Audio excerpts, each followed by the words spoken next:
A researcher created 45 variations of a single pasta sauce, making minor adjustments to the sugar, salt, and thickness of each batch. He did not work as a culinary chef, but was instead a trained scientist. His job was to identify a precise value representing the threshold where the human brain cannot resist consuming more. He successfully located this value, and food manufacturers now integrate it into nearly all modern processed foods. The individual responsible for this discovery was Howard Moskowitz. In the natural world, food sources typically offer only one major nutrient type. For instance, a sweet apple contains virtually no dietary fat. Conversely, a fatty steak contains no sugar at all. Natural foods rarely combine high concentrations of fat and sugar simultaneously. The only natural exception to this rule is breast milk. This is the initial nourishment humans are biologically programmed to desire. Therefore, eating a donut causes the brain to perceive it as an exceptionally rich food source. The combination of fat and sugar replicates the sensory signals of infant milk. Historically, this signal prompted individuals to consume as much of the food as possible while it was safe. Because these nutrients were scarce, overeating them was not an evolutionary risk. Consequently, the human brain never developed a mechanism to signal when to stop eating them.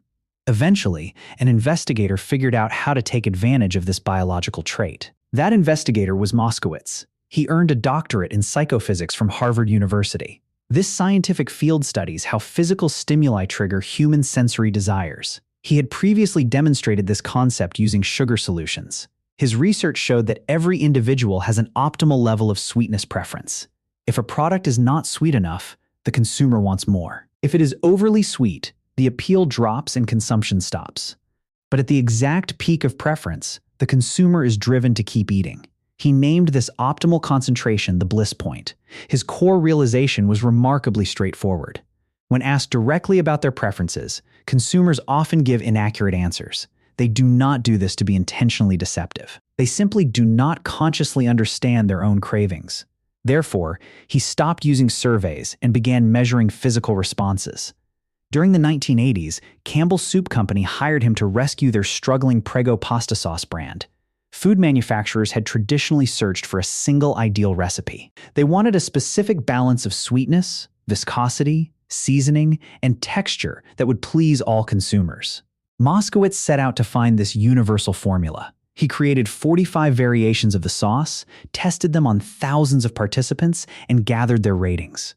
The results of his testing were highly unexpected. The data showed that consumers did not share a single preference peak.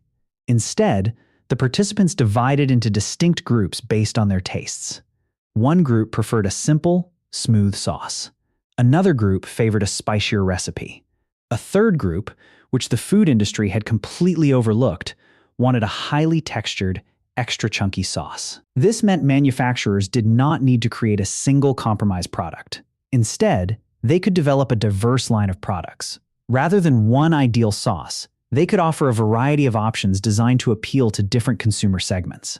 This concept explains why modern supermarkets stock dozens of pasta sauces, numerous mustards, and entire aisles of breakfast cereals. The appealing taste of modern commercial food is not accidental. It was deliberately engineered by professionals using systematic research and corporate funding. The introduction of the chunky sauce variety generated $600 million in revenue. However, finding the optimal taste profile was the simpler challenge. The more difficult task was designing foods that prevent consumers from stopping once they begin eating. Consider the design of a puffed cheese snack like a Cheeto. It is formulated to melt almost immediately upon entering the mouth. Manufacturers invested significant resources to ensure the snack would dissolve quickly. A food scientist named Stephen Witherly researched this effect and defined it. He called this property vanishing caloric density. This term describes food that dissolves so quickly that the brain fails to register the consumption. When food melts rapidly, the brain assumes no actual calories have been consumed. Consequently, the body does not receive the signal to stop eating. Although you are ingesting food, your neurological systems do not recognize the intake. You can consume a whole package while your brain behaves as if you have eaten nothing. The rapid dissolution of the food hides the evidence of consumption from internal sensors. However, this rapid melting effect is only one part of the design. Processed foods are engineered to outpace the body's natural digestive signaling. The stomach operates with an inherent communication delay. It requires roughly 20 minutes to transmit satiety signals to the brain. Processed foods bypass this delay by being absorbed very rapidly. In natural environments, this communication gap was not a problem. Unprocessed food took longer to consume. It required physical chewing and digestion to break down. Satiety signals reached the brain before a person could overeat. Processed snacks are designed to outrun this biological timer. They are soft, easy to swallow, and require minimal chewing. Consequently, within the 20 minutes it takes for the body to signal fullness, a person can easily consume 1,000 calories. Subjective feelings of fullness are no longer reliable indicators of intake. Internal sensations of hunger also become distorted. However, the most concerning aspect of these foods is their long-term neurological impact. Researchers investigated how regular consumption of processed foods affects the brain over time. They conducted a study involving 150 healthy adolescents. The researchers began by asking each participant a single question. They asked how frequently the teenagers ate ice cream. Each participant was then placed inside a functional brain scanner. A tube delivered a milkshake to their mouth while the scanner recorded their brain activity. The sweet drink activated the reward pathways in every subject. This is the region responsible for processing pleasure and positive reinforcement. When comparing the survey answers with the scans, the researchers found an unexpected result. The teenagers who consumed ice cream most frequently showed the lowest neural response to the milkshake. The beverage that triggered strong activity in others produced almost no response in frequent consumers. This difference in brain activity was unrelated to body weight. All participants maintained a body weight within the healthy range. The sole predictor of a diminished response was the frequency of their prior consumption. The researchers identified this adaptation with a specific term. They called it tolerance. This is the same neurological process observed in drug addiction. The initial exposure produces the strongest reward signal. Subsequently, the brain reduces its sensitivity, requiring larger amounts to achieve the same satisfaction. The consumer seeks the initial pleasure, but the reward response continues to diminish. Increased consumption leads to a weaker neurological reward. As the pleasure decreases, the drive to consume more increases. All of these elements, including the bliss point, the undetected calories, and the fading pleasure, were not created by culinary chefs. They were not even developed by food companies working independently. A major corporate shift occurred that went largely unnoticed. The tobacco industry acquired major food corporations. Conglomerates that had spent decades designing addictive cigarettes transitioned into the food business. For example, Philip Morris, the maker of Marlboro, purchased Kraft for nearly $13 billion. In the following years, tobacco companies acquired the manufacturers of Oreos, Capri Sun, Lunchables, and many other major brands. The same laboratories, chemical researchers, and strategies were redirected toward food production. In 1999, an executive within the industry attempted to intervene. A high-ranking Kraft executive organized a private meeting with the leaders of the largest food companies in America.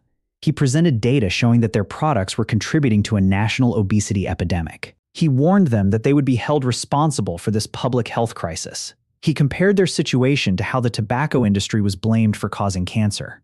For a brief moment, the message seemed to resonate. The executives in the room nodded in agreement. Everyone present was already aware that the issue was genuine. Then, a highly influential executive stood up to respond. He argued that the companies were simply providing products that consumers desired. He stated that no one was forcing consumers to eat their products. He concluded that it was not the industry's responsibility to address the issue. The meeting room became silent. The opportunity for change was lost. Consequently, the executives decided to take no action. The warnings were ignored. The product formulations remained exactly the same. For a long time, the actual health effects of processed foods were difficult to prove scientifically. Researchers could not track individuals throughout their lives to monitor every meal. Therefore, in 2019, a researcher named Kevin Hall conducted a controlled study at a respected medical laboratory. 20 adult participants lived inside a research facility for 1 month. The researchers weighed and recorded every portion of food they consumed. For 2 weeks, the subjects were fed unprocessed, whole foods. This diet included items like roast beef, vegetables, fruit, and rice. The researchers then changed the menu. For the following 2 weeks, the participants received only ultra-processed foods. This included cereal, frozen meals, chips, and toaster pastries. The subjects were not placed on restricted diets. They were allowed to eat as much or as little as they wished throughout the study. As soon as they transitioned to the processed food, their consumption increased. They consumed approximately 500 additional calories. This increase occurred every day. They did not report feeling any hungrier. They did not consciously choose to eat more. The increased intake occurred automatically. During the 2 weeks on the processed diet, the participants gained weight. When eating the whole foods, those same individuals lost weight. These results occurred in the same group of people within the same month. The only factor that changed was the type of food provided. The food was performing precisely as it had been engineered to perform. Your desire for these foods is not a personal defect. It is an evolutionary survival system operating exactly as it was designed to do. However, it is operating in a modern environment for which it is not suited. Food designers discovered the vulnerabilities in this system. One by one, your natural defenses were analyzed, bypassed, and commercialized. You might experience this defeat multiple times each day. People often spend their lives feeling guilty for these outcomes. This struggle was never a balanced contest. It was never intended to be fair. However, the creators of these foods could not control everything. A manipulated system only functions as long as the participant remains unaware of the manipulation. You can now recognize how the system works. You were not simply failing a test of personal willpower. You were simply unaware that professional designers were working against you. The choice of how to respond is now yours. And this time, you will make that decision with full awareness.